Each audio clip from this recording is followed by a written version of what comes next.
Hi, it's Tessa, and today it's Feature Friday, and we're very excited to tell you that Tempo Sundress is our Feature Friday pattern, which means that you can get it for just $5 for today only. Now that includes the adult version of Tempo Sundress, which comes in sizes extra small to 5X, as well as the kids version of Tempo Sundress, which comes in sizes 2T to 16. Now here are some reasons why I love Tempo Sundress. Number one, it's a really easy fit. There are a few shaping darts, and in the back, instead of a closure, there is an elasticated option or a shearing panel. And so you can choose either one of those options, and it gives you a nice, comfortable fit. So it's very easy to get a great fit on it. Now, another reason why I love Tempo Sundress is because it has amazing pockets. There are pockets that are in the side seam, but they are anchored at the end of the bodice, and they just come out perfectly. They're nice and big. You can put tons of stuff in them, but they're not going to show from the outside.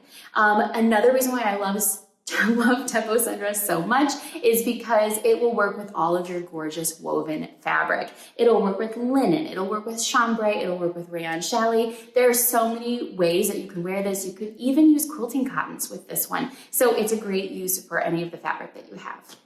So another couple of things that are helpful to know about Tempo is that inside of those pattern supplements, we have blogs and tutorials for how to make a completely sheared bodice, how to make a little flutter cap sleeve for Tempo, how to make your bra straps not slip down, how to do like a little bra strap holder for your Tempo. There's tons of resources that we have. Now, one thing that I know is that a lot of people do not like to show off their arms for whatever reason. Maybe they're just not comfortable, maybe they get cold, whatever the reason is. Some people just don't prefer to show off their arms. Now, like I said before, I had posted a Flutter sleeve, just like a little tiny sleeve addition onto my Tempo that I created last year. Love that. But today I want to show you how to create a full sleeve onto Tempo. So the rest of this video is going to be showing you how to do that. And before you leave, make sure that you grab up your $5 version of Tempo after you watch this tutorial. All right, so let's get started on this hack. So before I started here on my final fabric, I wanted to do a little bit of a proof of concept that this full-size Flutter sleeve taken from Rhapsody would actually work. So let me just show you my mock-up that I used so that you can see kind of the look that I'm going for. This all started because I was at church on Sunday and I saw the cutest dress and I was like, oh my goodness, that's a Tempo. It just has a full-size sleeve on it. So I thought, I want one of those. Great timing. Let's try this. So here is actually the sewn version of a Tempo Sundress that I made last year. I love this hack, and I decided to just see what happened if I attached on the Flutter sleeve version from Rhapsody. And when I first attached it, it was way too short. It didn't have the same size, length of arm size. Like that whole arm opening was not the same. So Tempo was a little longer and the circumference of that arm side was shorter on Rhapsody. So I will show you in a minute what I did to change the pattern piece to make it fit onto the arm side of Tempo. But really all I've done at this point, after a little bit of trial and error, I just attached on the Rhapsody sleeve here, and I am super happy with how this has turned out. I think that when it comes to hacks, it's important to get what you want, but also to use what's available to you. So going in and making a lot of complex decisions and changes and really going kind of crazy with hacking, sometimes that makes things a little bit more complicated, and then you might get frustrated and you just kind of throw away. So I wanted to make this as simple as possible. I didn't want to draft my own sleeve. I wanted to use something that I already had, that I knew fit and that I knew was the look I was going for. So that's why I used the Rhapsody pattern piece. So now let me show you what I did to change the Rhapsody Flutter sleeve pattern piece so that it would work for the Tempo. So here is the foundation that I'm going to be using for my Flutter sleeve hack on the Tempo Sundress. I am using this Rhapsody Flutter sleeve, and I have cut it out in size large, and I also made the size large in my Tempo Sundress. Now, I'm so glad that I had this sample ready to go because I was able to use this as a mock-up. Now, if you're doing this yourself, you should definitely have an idea of your sizing for Tempo and any adjustments that you would need to make, especially the length that you would need for those skinny straps. So if these skinny straps are going to need to be a different length for you, then that's going to change like the calculus that you'll use to create your Flutter sleeve. So what I did to make sure that this was even going to work just in theory was I measured out using my flexible measuring tape. I measured out the line of this arm side. So this is the circumference of that arm side, accounting for your seam allowance and all of the adjustments that some people might need to make. So I measured that all out, and then I compared it to the arm side, the arm opening for my Tempo Sundress. So I determined that the circumference of this arm side was 24 inches, and the circumference or the line here for this arm side was 23 inches, with a little bit of wiggle room for seam allowances and fabric stretch and all that sort of thing. So the next thing that I did was, knowing that I needed to add in at least an inch to make these work together, I tried to think about how I could do that. All right, so here is the very easy adjustment that I made to my Flutter sleeve in order to give that extra inch that the Rhapsody sleeve needs. All I did was, at this little like kick out here that's intended for the hem, I just made a line parallel with this side seam, the underarm seam line. I just extended that down to here. So the Flutter sleeve will have about the same length that it normally would on the Rhapsody. I've just given my arm side just a little bit of extra room here on both sides. Did the same thing on both sides. Now, after making this adjustment, you might be wondering, well, don't we need this little kick out here for that hemline in order to get it straight and even? And actually, I'm going to be solving that problem by creating a rolled hem edge here, so there will actually be no hem allowance needed. So using a rolled hem here will make it so that this is not necessary. Now, let's take a look at the inside of the garment so we can understand how adding on a Flutter sleeve will really change the finishing method on the inside. So here is the facing for the front bodice. One change I know that I'm going to make is to add a straight line here on that pattern piece so that this is all just a regular square neckline. I'm going to take out this little V right here.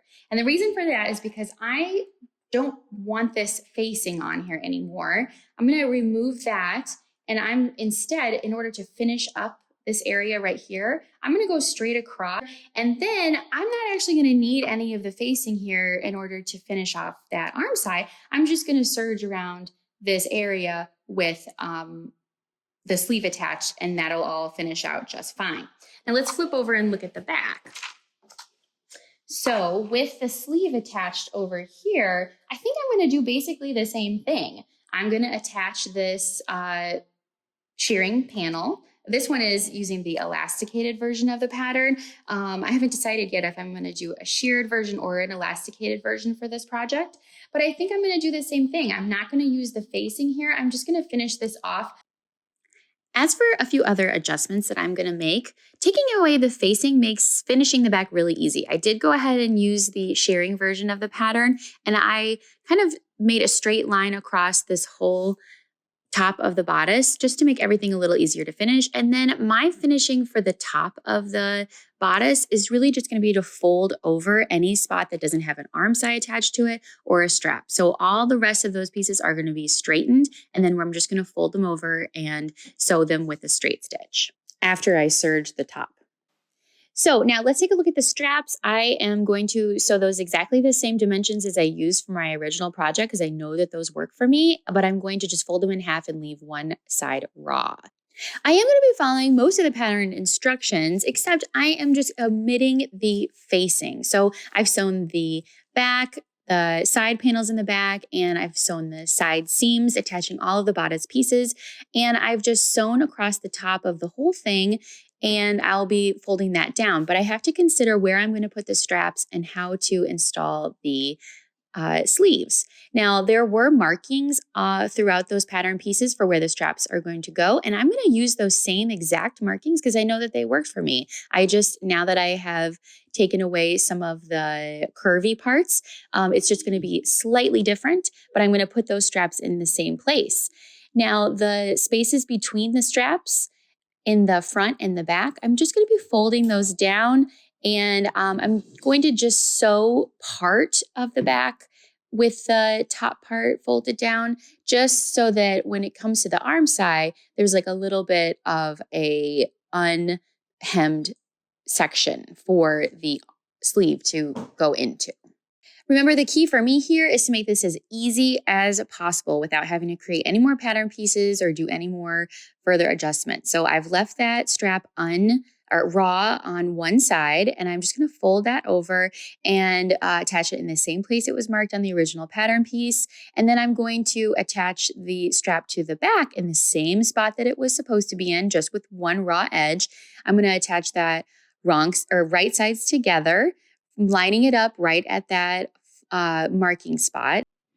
And once those straps are sewn on, I am going to take a look at the sleeves. So I'm using the Rhapsody Flutter sleeves. There is a gathering line that you can make at the top, but I don't really think I'm going to need to be using it because I think that my measurements were just right on point. So there is a gathering line that you could do just in case you needed to adjust the length. I'm also going to go ahead and sew the underarm seam on this right sides together.